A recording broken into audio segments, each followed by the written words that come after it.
Okay, so this one we're just going to try and test a few things. I've been spending the last couple of weeks getting things set up in here so that I can attempt to do a couple of live streams.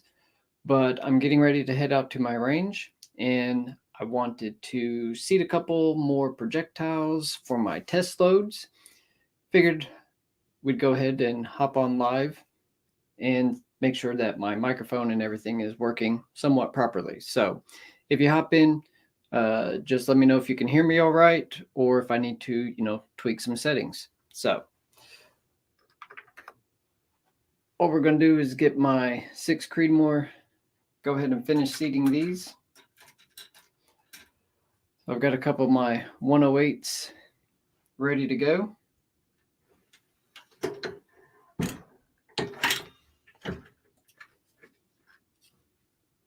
And what I like to do, verify, make sure that my base to ogive is properly adjusted.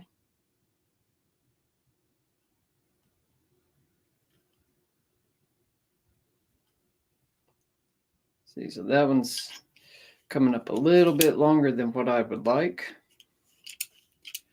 So I'm going to set him to the side. May come back and drop him in a little bit deeper. But I've got 3 different loads that did really well in my initial batch of testing. I just want to see how they do with around a little bit larger sample size. So we're having a nice warm day, super windy, but that's to be expected in Oklahoma. Okay, so that one's going to work.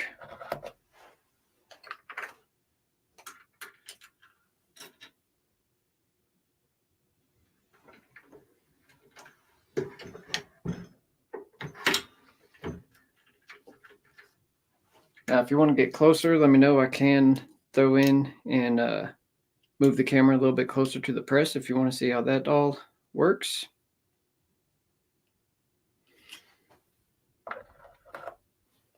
Hey, thanks for jumping in, dude.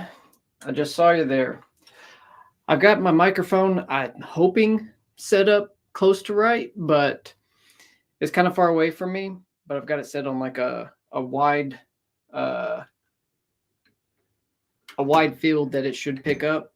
So hopefully the audio is coming through and it's not too low or too blaringly loud. Awesome. Well, that is what I was wanting to find out while I'm finishing seeding these last couple of 10 rounds that I'm going to go test 20 total today. 10 each of 2 different loads. And my first one of the 3 that were working better had like a 5.8 or something standard deviation. So, that's doing really well. Awesome. That's exactly what I wanted to make sure. I was hoping the way that I set this, I could move around a little bit and not be stuck in a stationary position. But, you never know how that's going to actually translate once you go live and start putting things into practice. But that was the theory that I had when I was setting everything up. So I was going to do this last night, and I kept running speed tests. Oh, awesome. Thanks, Rollis. I'm hoping I'm pronouncing your name correctly. But yeah, I was going to do this last night, and I got everything set up, and I was like, well, I better check my internet real quick. And I was having terrible speeds, like I think I was having like 20 to 30 megabytes, and it was horrible. And I finally did some digging, and I realized what I did wrong when I set this up.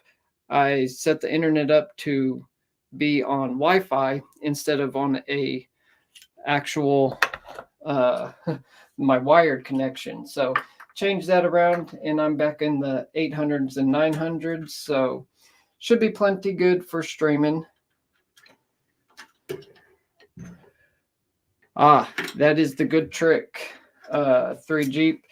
So what I found to be the best thing for getting consistent powder charges is a good scale. So the first scale that I got was a little that little cheap Frankford Arsenal pocket scale, and I mean it works fine like for pistol, but when I got into rifle, I was seeing a lot of fluctuations, and I didn't like that. Like I couldn't trust what it was telling me with any confidence. So I ended up splurging on a A&D, which that measures to 0.02 of grain difference. So the more accurate that you can measure, then you're going to be more accurate in your results. So I did also find that the Frankford Arsenal IntelliDropper, that electronic one, I mean, it's dropping them within a 0.1 of a grain. And I actually did some tests with it initially and took the drop that the electronic one gave me and measured it against a scale that cost more than that IntelliDropper cost. And I was getting the exact same measurement. So I don't know if I just got lucky and got a good one on the Frankfurt. I kind of have heard that it's a little hit and miss. Like you either get a good one from them or a not so good one. So to me, the most important thing when it comes to being consistent on powder is a good scale that you can trust and be confident with. There we go. So all 3 of these that are a little bit long, which I don't think that's really going to be what I'm doing right now. I'm just trying to get them as consistent as possible on their base to ogive. But as I have found going through 2 boxes of rounds or the actual projectiles, they're all going to be a little bit different. Hey, Michael, good to see you. Figured while I was getting ready to go out to the range here and test these, I would throw it up live and make sure my settings and everything came out close to what I was wanting them to be. So I've got actually 2 things to go test today. Where'd that other one go? So I like to use these plastic trays, and I'll just take bulk 9mm that I buy and drop them all in there so that I can use a mag loader. I don't like to put a lot of pressure on my thumbs. Like I'd prefer to work with them and get stuff done. So I figured mag loaders exist. Might as well make use of them. But I did some testing and stuff yesterday with that new red dot I got for the platypus, and I think I've got it figured out. So we'll go and run some more ammo through it today. Oop, dropped one. But yeah, Michael, I want to try to do some more lives this year, and I kind of went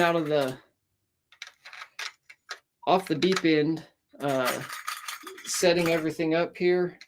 So I ended up getting a whole second computer, and then I've got actually, you know what? The way I have this set up, I can kind of show you a little bit of what I've got going on here. Let me finish dropping these in. Mostly when I'm going to have time, I will probably do a couple at a couple different times and see what kind of works better for people. Like I'm off work on Sundays and Mondays, so I'd like to find either an evening time when nobody else is, already got something figured out, or something on Sunday or Monday. Usually Sunday is very hectic for me trying to get all my range time done and matches and all that stuff. So I don't know. I figure I'm going to try to shoot for like 2 planned live streams a month, and we'll see how that goes. But here, I'll show you real quick what I'm doing here. So from where I'm at right here, I got kind of the rest of my bench. I might set that up with my microphone, But over here, I just set up this little mini computer there and then hooked everything up. So if I need to change positions, I can just yank this out, and I've got my monitor set up so I can go pretty well anywhere I need to with it and get it set up so I can try to keep an eye on the chat and still have everything hanging out here. Got a little microphone guy there and there. So you think Mondays are a good day, Michael? That would really be what would work best for me.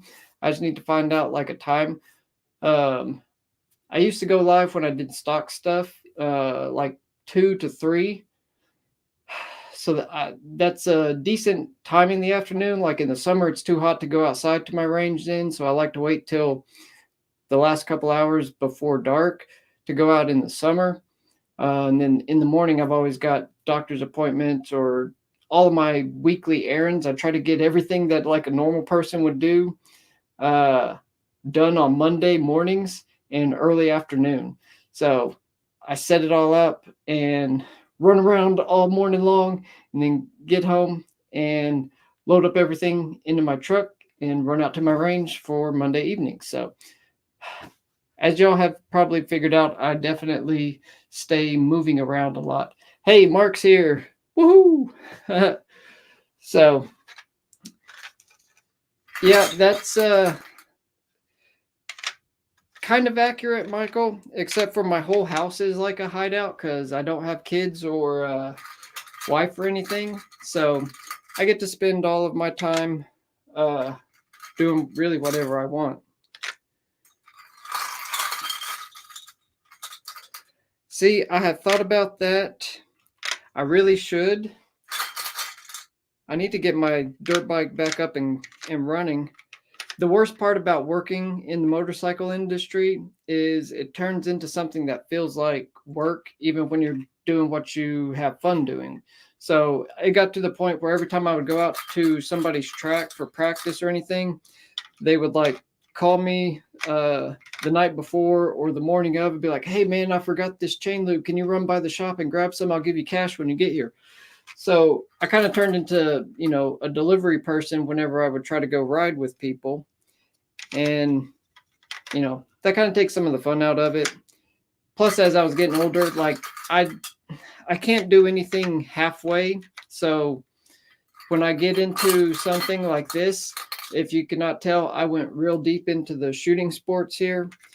And I do the same thing. So when I go riding, even if I'm telling myself, oh, we're just going to go practice and have fun, I still push it too hard and then I'm exhausted the next day. But it's fun. I might set something up.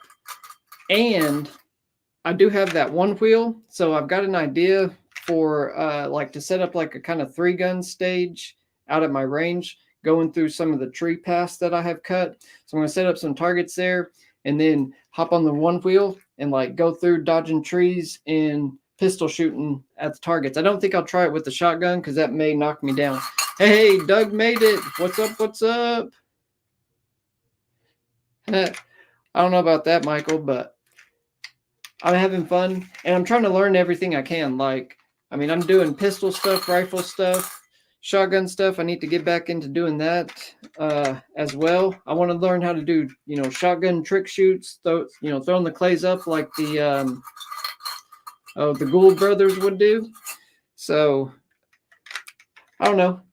I find all of this fun and very, very interesting. Like the whole idea of loading my own ammo. That's so cool, seeing how I can take a box of expensive so-called match ammo from, Hornady or anybody else, go out and test it, and I'm getting 40 to 50 feet per second standard deviation, like terrible stuff. And then I load my own, and I've got like 5, 6, 7 SDs. That's pretty cool.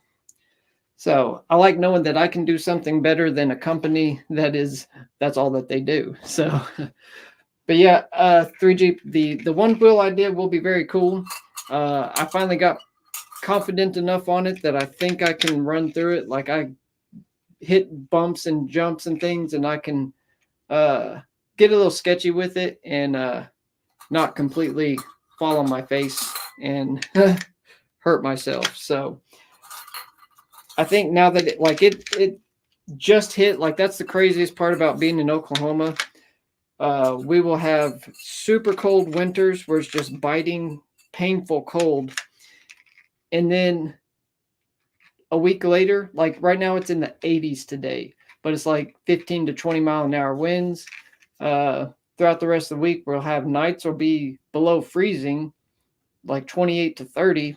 And then in the days we'll be in the 70s to 80s. So we get a couple of weeks of nice temperatures, and then we get into the super hot summer where it's, I think last year we had 36 or so days where it was 107 to 114 every single day, no rain and no cloud cover. It was miserable last summer, but that's part of Oklahoma.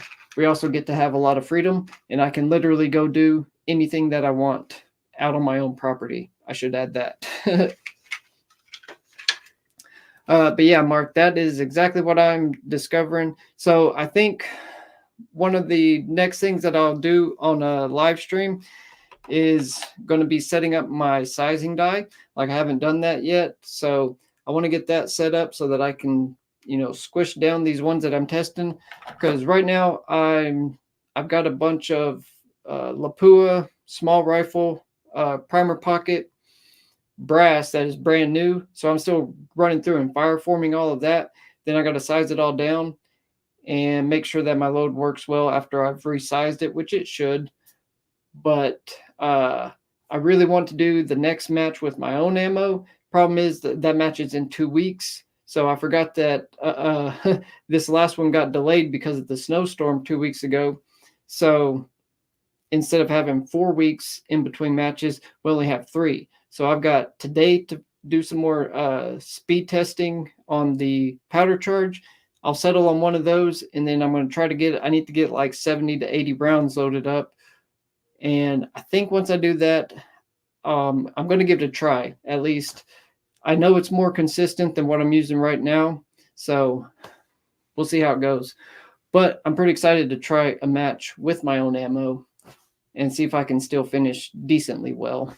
So there's so much to learn about it. And I'm just trying to learn like a little bit of everything as I go through and figure it out. So that's another reason that I make these videos. Like other people will see it, see something that I'm doing, and either get an idea for themselves from that, or they'll see something I'm doing maybe not quite right, give me some tips and pointers, learn a lot faster that way instead of stumbling through it myself. So it's like 4:10 here, and I've got all those test loads ready to go. So what I do is I'll, sort them out in my box here so I know which ones go with what. I've got my little note to go in with them. I know my fired rounds were the, what were they, the 39.2s, and I've got my 0.5s and my 39.8s up here in the top group. And, if anything's a little bit different or it felt weird when I was seating them, I'll separate them out. So like those two felt a little strange, and these 3 over here felt a little bit strange. So that way I know to watch them and see if anything weird happens when I'm testing them. But they are the 108 Hornadies. One sec. There we go. The 108 Hornady ELD match. C3 Jeep, thanks for hopping in and letting me know if things are working right. I'm about to do the same as well, so I'm right behind you, buddy. So yeah, the from my first test when I first got my rifle, I tested a couple different things, some Bergers, these Hornadies. I've got some Norma with 107 Match Kings in them, and they do all right, but these have been the most consistent, most preferred, it seems like, by my rifle. So that's what I'm sticking with for now. I also really need to do a barrel cleaning on it pretty soon. So I just, between the 108s and the Berger, I think 106, 105. I've got 105 VLD target. And I've got some factory Berger ammo but it had a larger group than these did. So I figured for matches, I'll stick with something that has a little better performance while I was getting started. But I've collected a bunch of these. Like Academy will sometimes have these, so I'm able to pick up a box every now and then when I stop through Academy every couple of weeks. They don't have any burgers or Sierras on the shelf, so I try to grab what I can. Hey, Dale, one of my Oklahoma neighbors, he gets to know what I was just talking about, how it'll be cold, and then the next week we're into the 80s and nice warm days. Let's see, plop that back there. Exactly. I was confident. I was like, oh, the burgers, that's what I'm going to need to get. So I ordered like 6 boxes of them and 2 boxes of Hornady. And when I was testing, I was like, oh, well, of course it would like the one that I didn't buy as much of. But I still need to shoot those because they have Lapua small rifle brass. So I need to salvage that brass pretty soon as well. But I don't know. Always more stuff to do than time to get it done in. So, no, they weren't. It's been nice and warm, besides the wind, but we deal with that here in Oklahoma. So I just got done seating up a couple of these. I'm going to run out and give them a test and figure out which one of the 3 charge weights are going to work best for me. And then I'm hoping to set up enough rounds that I can run a match. So that'll be the goal here. But if I can do decent today and figure out which of the 3 loads are going to work best, and then get my sizing die set up by next weekend, I should be able to powder charge and seat enough to get through a match. If not, I know I've got my Hornady 108s, and these have been hitting real close to where my scope is already zeroed at. So should be an easy enough process. I can make a few changes in the Kestrel. So that's something pretty cool I need to show off. Where's a good... So like, oh, hang on. I keep forgetting I'm in my room where I've got all my stuff at.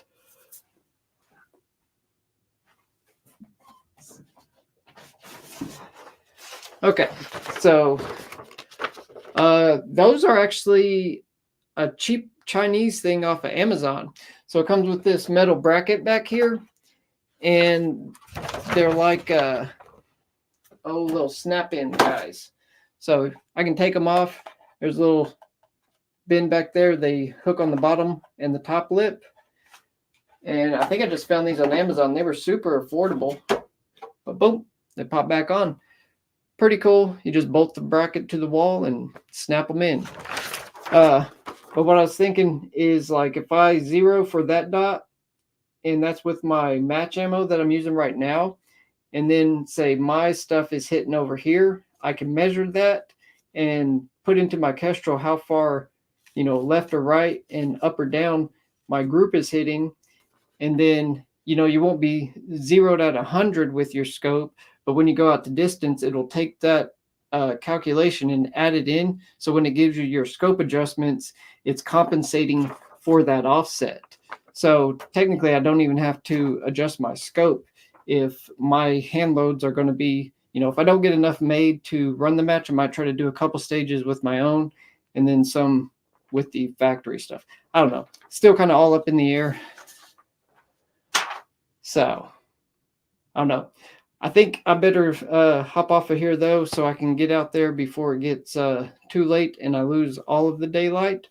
I've still got to test my red dot, make sure it is holding 0 on my pistol. Finally getting that all set up and done. So, really thank you guys for hopping in and letting me know that, everything's kind of working right. I was nervous about getting everything set up and making sure it's all going to function well. So great to see all of you guys. I really appreciate y'all hopping in and hanging out with me for a couple minutes. So thank you, Mark, Rollis, Michael, Dale. 2 Jeep already took off. So you guys are awesome. We'll see you on the next one. All right. Have a good rest of your day. Thanks, Doug. Heck yeah, Dell's on it. That's what I'm going to go do. Get out in the wind. Alrighty, guys. Y'all have a good one. See ya.